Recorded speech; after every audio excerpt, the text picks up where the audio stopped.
Under the ominous sky of the auditor's manor, dark clouds obscure the moonlight, creating a haunting and mysterious scene. A chilling wind blows through the trees, carrying whispers like the sighs of lost souls. In this eerie atmosphere, an old mansion, long abandoned, stands tall as a silent witness to tales full of mystery and horror. The story of the hunters in Identify is not just a collection of fragmented tales about those who pursue and capture survivors. It is a mosaic of a broader narrative of pain, haunting memories, and dark secrets buried beneath the dust of time. Each hunter carries within them a shadowy past, a tragic story, and untold secrets. At the heart of this story, we encounter Joseph, the hunter known as the photographer, with his eerie smile and an old peculiar camera always at his side. Joseph seems to have the power to manipulate time. Yet, behind his cold exterior and piercing gaze lies a story of sorrow and cruelty. Once a brilliant photographer, the loss of loved ones and painful experiences turned him into a relentless pursuer. And then there's Jack, known as the Ripper. He always appears in the dark, ominous outfit with a deadly hook. Jack was once a talented doctor, but his obsessions with death and dark medical experiments transformed him into a true monster. Jack's deep-set eyes see not only the physical form, but also the soul, making anyone who encounters him unable to escape the nightmare. Before we start the video about the hunters in Identify, we hope you can give us a like, share, and support us. Now, let's begin. Photographer is one of the prominent male hunters in Identify, known for his unusually tall stature. His real name is Joseph de Saunier, a French nobleman with a passionate love for photography. In the past, the de Saunier family was an exemplary aristocratic family in royal France. The Count and Countess de Saunier had a pair of twins, naming them Joseph and Claude. Like many other twins, the two children were extremely close, sharing meals, playtime, mischief, and living in the love of their aristocratic grandparents. However, tragedy struck soon after. In 1789, the French Revolution erupted, with the people rising up to overthrow the aristocracy and feudal regime. The main goal of the revolution was to eradicate the existing structures of French feudalism and the oppressive ruling system. Many aristocrats, especially those with royal bloodlines, were publicly executed by hanging or guillotines, amid the cheers of the crowds. France at the time was in turmoil. To preserve their lives, the de Saunier family fled to England with their two sons. However, amidst the turbulent times and Claude's inherent frail health, one of the twins passed away before the family could settle in England. Unable to accept Claude's permanent departures, Joseph became obsessed with photography, or more precisely, he was haunted by the idea of preserving memories of Claude through the photographs of their former happy family life. In the new home, Joseph coped with the absence of Claude, attending school, and growing up like any other child. But deep down, he always remembered his deceased twin. As his longing and obsession reached their peak, Joseph began to conduct mysterious experiments related to photographs. Initially, he was not so obsessed, but a mysterious book from an enigmatic person appeared, becoming the main catalyst for Joseph's delusional thoughts and insane experiments. He became obsessed with researching ways to bring people out of photographs or to step into the images to meet his deceased twin. Many years passed, and Joseph, from a 17-year-old youth, became a 30-year-old man. Yet he persisted in his fantastical study, and finally, he succeeded. Many people were trapped by Joseph inside photographs, displayed by him in every corner of his house like works of art. Of course, the sudden disappearance of a large number of people attracted the attentions of the surrounding people, who began to suspect Joseph. And then one day, everyone decided to storm his mansions, but all they found were lifelike portraits, and Joseph was nowhere to be seen. It is said that he succeeded in stepping into the world within the photos and reuniting with his twin brother, Cloud. But some say that Joseph passed away in an unknown place, and his soul will always haunt that mansions, trying to complete his experiments.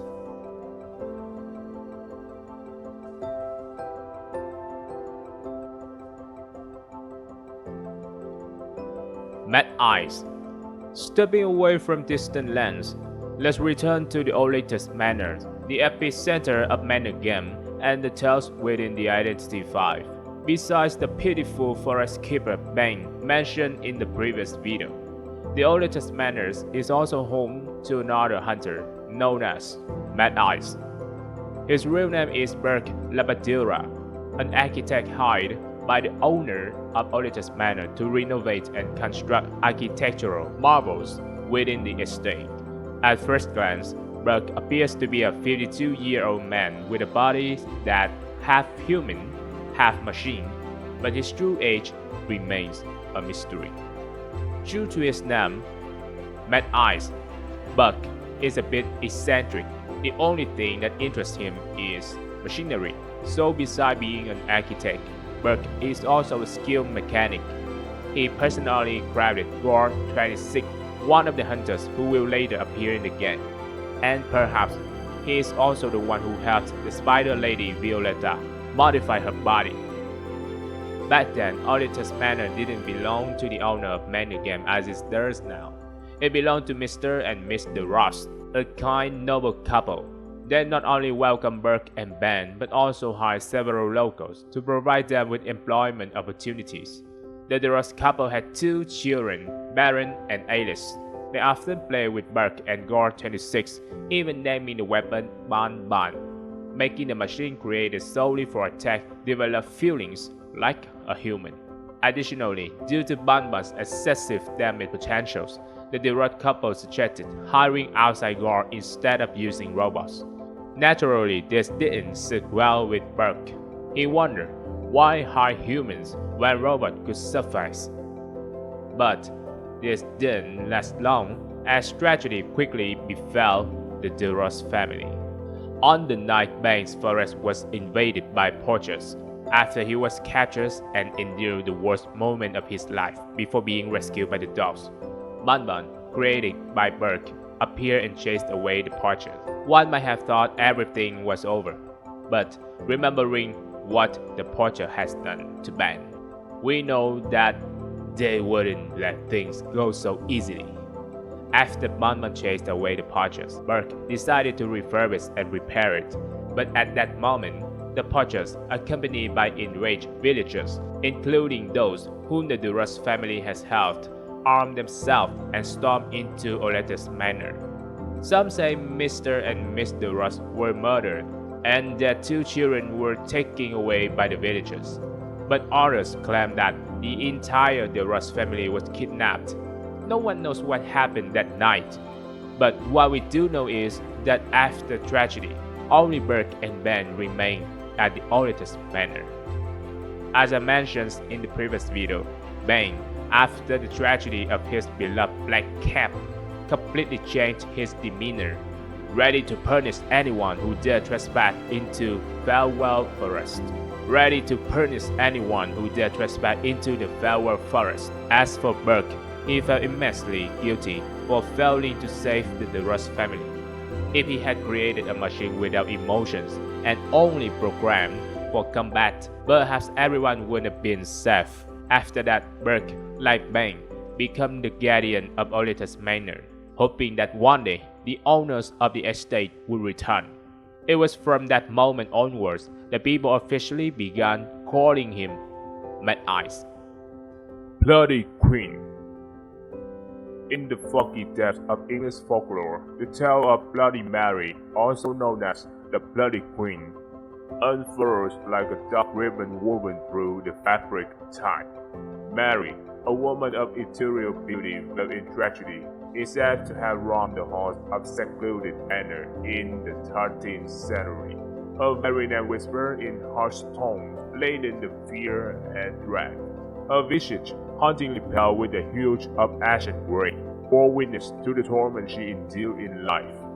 Her once golden looks now faded to a ghostly shade of blonde. Yet it was her eyes, deep and abyssal, that seemed to pierce through the veil of reality, carrying the weight of century-old sorrow and anguish.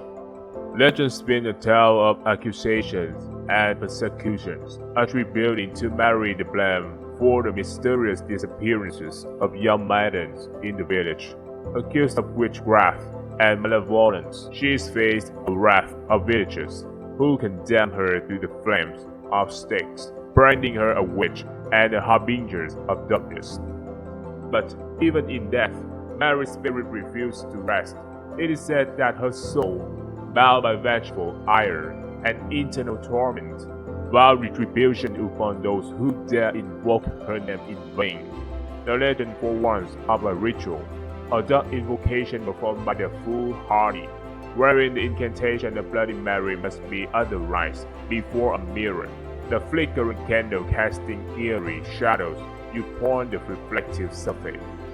With each repetition of her name, it is said that Mary's spectral presence grows stronger, her wrath simmering like a tempest on the horizon. And should the summoner lack of swiftness to banish her with the light's embrace, the mirror becomes a portal to realm the dam, where Bloody Mary emerges, her form twisted and contorted by centuries of anguish. In the dimly lit confines of the bathroom, the air becomes heavy with foreboding, and the summoner awaits Mary's arrival, their heartbeats echoing like drums of impending doom. And when she appears, a spectre cloaked in the shadow of the mirror depths, her eyes ablaze with spectral fury, there's no mercy for those who dare to awaken her from her slumber. For Bloody Mary, condemned to an eternity of torment, knows only one truth, that those who dare to invoke her name shall suffer her wrath. Their souls forfeit the darkness that consumes them, and thus the legends of Bloody Queen endures.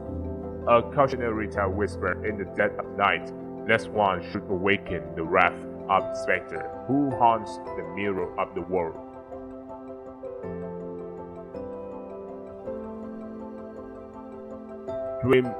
Dream Witch.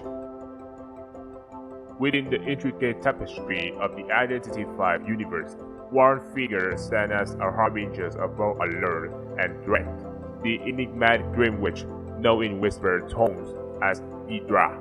Her presence, a convergence of beauty and terror, casts a shadow over the minds of both hunter and survivor alike. Deidre's form, from the waist upward, bears semblance to that of a human woman. Yet her countenance is valiant and otherworldly pallor, a complexity that transitions from a haunting ethereal shades of grayish purple to a profound hue of violet black at her elongated, claw-like hands. Each finger adorned with a razor-sharp nail serves as a testament to her unfathomable power and eldritch nature. The genesis of Deidre creation by NetEase finds its root in arcane lore of H.P. Lovecraft's literary pantheon, drawing inspiration from the esoteric myths of the Cthulhu cosmology. Within the mystical narratives, Deidre emerged as a deity shrouded by mystery, her true form obscured by layers of enigmatic symbolism and cosmic ambiguity. Though she manifests before mortal eyes as a vision of captivating beauty, Deidre facade believes that incomprehensible depths of her true natures. As an outer god, she transcends the limitation of mortal perceptions, existing beyond the confines of conventional reality. Her visage, a mere illusion crafted to ensnare the minds of those who dare to gaze upon her, serves as a veil concealing the boundless expanse of her celestial essence. Despite her average origins, Giga is regarded as a deity of relative benevolence within the certain esoteric traditions. Across the myriad realms of existence, followers of the Dream Witch revere her as a goddess of abundance and fertility, offering prayers and supplications in the hopes of receiving her blessing for bountiful harvest and prosperity. The rituals dedicated to Yidra are characterized by the simplicity and tranquility, a stark contrast to the frenzied rites observed by all the cults within the cosmic pantheon. In temple and sanctuary across the cosmos, devotees gather to pay homage to their celestial patron. Their voices raise in reverent praise as they seek to commune with ineffable mysteries of the Dream Witch.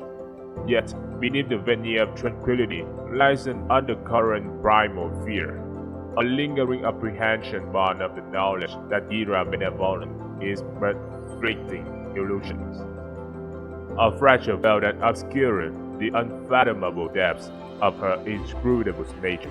For those who dare to invoke her name, the Dream Witch offers no solace, no respite from the inexorable march of time and the ever-present specter of cosmic oblivion.